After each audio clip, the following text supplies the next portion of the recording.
if we thought along these lines, I believe that the way a lot of people go about their ministries will change. And we will move away from a lot of the shows and a lot of the spectacles and a lot of the nonsense that go on in the name of ministry and begin to focus on the point.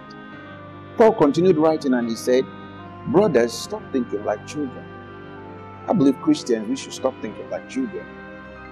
Leaders, ministers should stop thinking like children. We begin to think like adults. I understand that meaningless gibberish and all these fantasies, they can be impressive.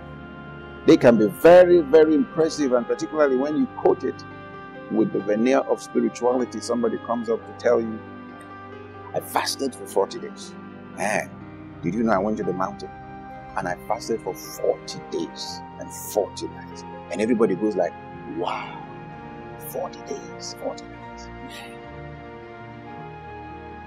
I actually met someone like that when I was younger. I went to a village where I went to preach, and I met this man, and he's been staying in the church for like 40 days, just fasting. And I met him. And then I had the opportunity of meeting him like some months later.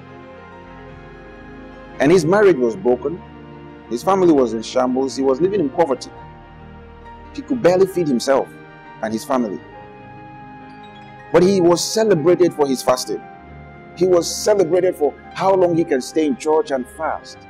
And I looked at the man and I felt at the time that this man has gotten a degree in foolishness. Because we tend to major on the activity, on the show, on the things that appear to be religious, that we miss the point. So what's the point in praying when God is not answering?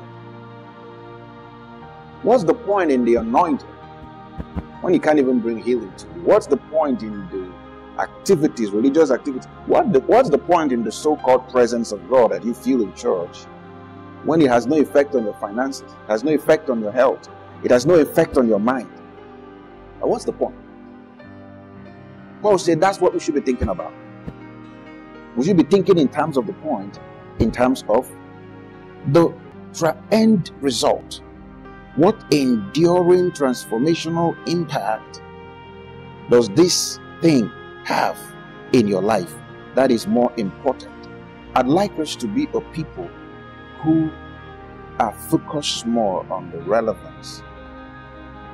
Don't try to just impress. Try to transform.